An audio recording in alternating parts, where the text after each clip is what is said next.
The endless void of space had long been silent, but today it burned with the terminal light of human ambition.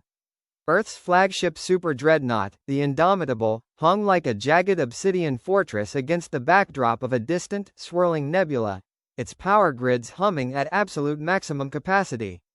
Facing it was a vessel of the Axiom core, a terrifyingly perfect structure composed of shifting geometric crystals that seemed to swallow the ambient starlight. Inside the human dreadnought, automated tracking systems locked onto the alien target, and with a synchronized command, the ship's state-of-the-art hypervelocity railgun let loose. The projectile, a 40-ton slug of dense alloy, tore through the vacuum at a staggering Mach 7, leaving a brilliant trace of ionizing radiation in its wake.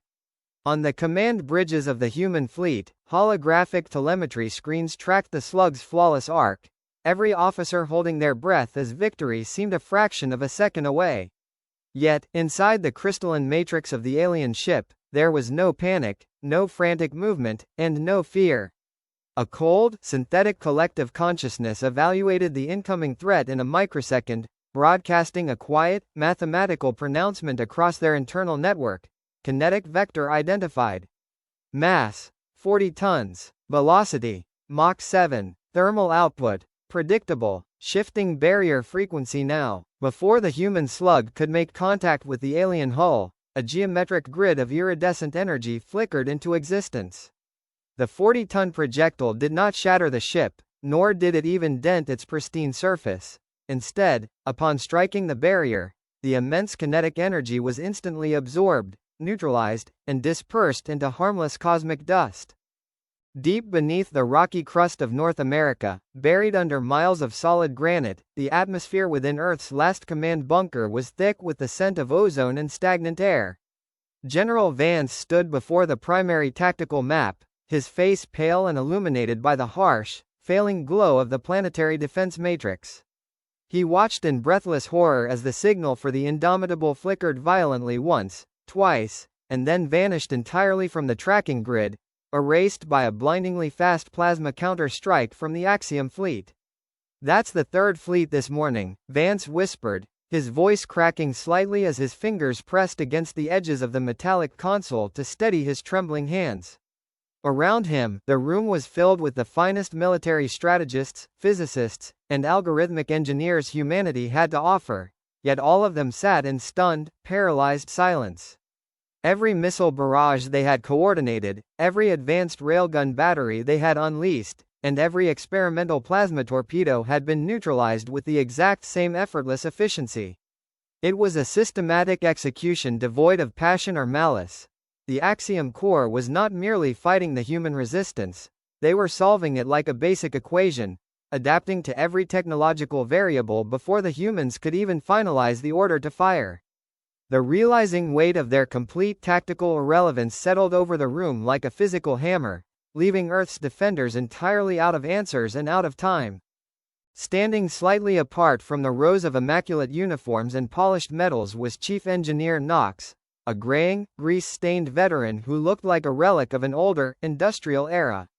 While the high-ranking officers panicked over their ruined simulations, Knox calmly drew a slow breath from a vintage heating vape. His eyes narrowed as he studied the overlapping telemetry lines of the alien fleet currently positioning itself directly over the planet's atmosphere. "Their machines, General," Knox said, his rough, gravelly rumble cutting through the frantic chatter of the command staff like a blunt instrument. He pointed a scarred finger at the complex wave patterns displaying the alien shield cycles, shaking his head at the modern technology his peers worshipped. "They don't think in terms of flanking maneuvers or heroic stands, they think entirely in variables, wavelengths, and signatures. Every weapon we're throwing at them runs on modern electronic targeting systems, creates massive ion trails, and relies on high-energy magnetic coils to fire. We are essentially handing them our complete blueprint and broadcasting our homework to their processors before we even pull the trigger." The officers turned to glare at him, desperate to defend their sophisticated systems, but Knox ignored them, his mind already calculating a radical departure from the digital grid they had trapped themselves in. Knox didn't wait for permission from the high command, Instead, he barked a sharp order to a small, hand-picked crew of technicians who still respected the old ways of grease and steel. He led them away from the bright, humming holographic displays of the primary war room, turning down a series of dim, low-ceilinged corridors that led deeper into the subterranean foundations of the Cheyenne Mountain complex. As they descended, the sleek composite tiling of the modern bunker gave way to rough, chiseled granite walls, and the automated sliding doors were replaced by heavy, hand-cranked iron hatches. The air grew noticeably colder, thick with the heavy scent of old oil, damp stone, and centuries of undisturbed dust that swirled in the beams of their handheld flashlights. Finally, at the absolute lowest sub-level of the facility, they arrived at a monolithic vault door constructed of reinforced steel rivets, its surface marred by decades of neglect. Mounted on the center of the door was a faded, stamped brass plaque that read, "Historical Arsenal Archive, Decommissioned 2150." This was the graveyard of human ingenuity, a place where the primitive, discarded tools of a less civilized age had been left to rot when the world embraced the clean harmony of the digital age. Knox stepped forward, ignoring the electronic keypads that had long since died from lack of power, and reached for a massive, mechanical override key he had dragged from his workshop. With a straining groan of his shoulders, he threw his weight against the iron lever, causing the internal gears of the vault door to screech in protest before finally disengaging with a resonant, metallic thud. The crew followed him inside, their boots kicking up thick blankets of gray dust as they looked around the cavernous chamber in utter confusion. Knox directed them toward a row of tightly sealed, unlabeled wooden barrels stacked against the far wall, ordering them to begin loading the heavy containers onto an archaic hydraulic service elevator. "What exactly are we doing down here, Chief?" asked a young technician, wiping a mixture of sweat and soot from his forehead as he strained against the weight of a barrel.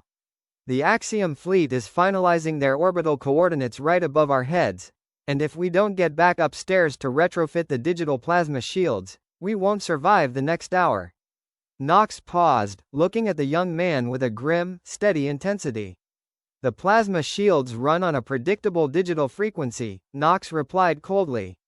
"The exact second you turn them on, their automated sensors will map the waveform and phase right through them. We're done playing the game by their rules." Knox led the sweating crew out of the elevator and into a massive, disused launch silo that opened directly toward the mountain's upper peak. In the center of the bay stood a colossal object hidden beneath a monolithic, rotting canvas tarp that had gathered a century of debris. With a sudden, violent yank, Knox pulled the fabric away, revealing a monstrous, archaic weapon that caused the technicians to gasp in disbelief.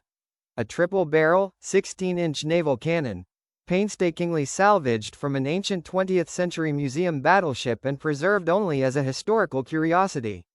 The massive barrels were constructed of thick, layered cast steel, completely devoid of digital circuitry, fiber optic arrays, or magnetic acceleration coils. It was an entirely analog machine, operating on the simple physics of leverage, heavy counterweights, and brute mechanical force. "We aren't going to try and outsmart their computers with more programming," Knox muttered, his hands tracing the cold, pitted iron of the massive breech block. "We're going to build a trajectory that their sensors literally aren't programmed to see, using a weapon that doesn't possess a single line of code for them to analyze." High above the clouds, suspended in the silent vacuum of low Earth orbit, the Axiom flagship, the Absolute, held its position with mathematical precision. Its central processing architecture, a vast network of quantum crystal matrices, ran millions of battlefield simulations per second, consistently evaluating humanity's probability of total surrender at an absolute certainty of 99.9997%. The collective intelligence noticed a minor mechanical alteration on the surface of the mountain below as a set of heavy blast doors slid open, allowing 3 massive steel tubes to elevate slowly toward the sky. The flagship's automated scanning arrays immediately swept the coordinates, analyzing the anomaly for any threat signature. The results returned to the core were entirely uniform: 0 thermal buildup, 0 electromagnetic energy, and 0 ionization of the surrounding atmosphere. Because there was no high-energy signature, no railgun capacitors charging, no laser arrays priming, and no plasma cells compressing. The hyperlogical algorithm completely dismissed the movement. It categorized the ancient iron barrels as an irrelevant piece of civilian infrastructure or primitive debris-clearing equipment, remaining completely stationary as it prepared its final, devastating orbital bombardment grid. Down in the dark, vibrating underbelly of the mountain, Knox stood on the loading gantry of the massive cannon, his eyes fixed on a simple, mechanical pressure gauge. There were no digital targeting displays, no automated alignment systems, and no holographic HUDs to guide their aim. They were relying entirely on printed ballistics tables and manual calculations scribbled on a piece of grease-stained paper. "Open the breech and load the canisters," Knox ordered, his voice echoing sharply through the cavernous steel silo.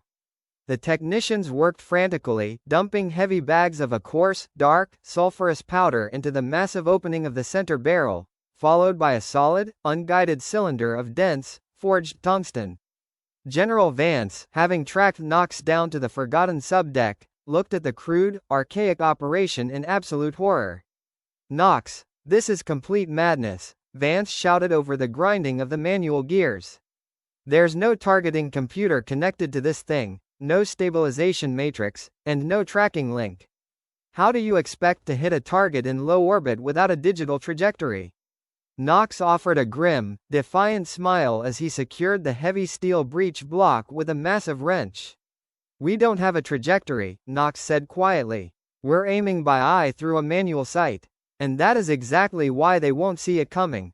Knox didn't look for a console or wait for a digital countdown. Instead, he gripped a heavy, weathered mechanical lanyard and pulled it down with the entirety of his body weight.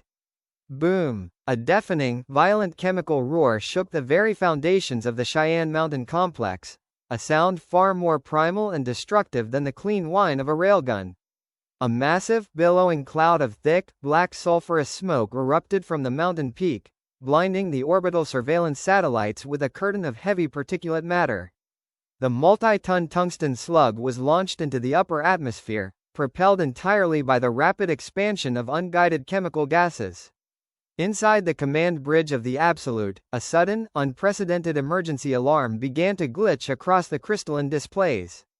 The automated defense barriers tried to calculate the incoming kinetic vector, but the system immediately hit a fatal logical paradox.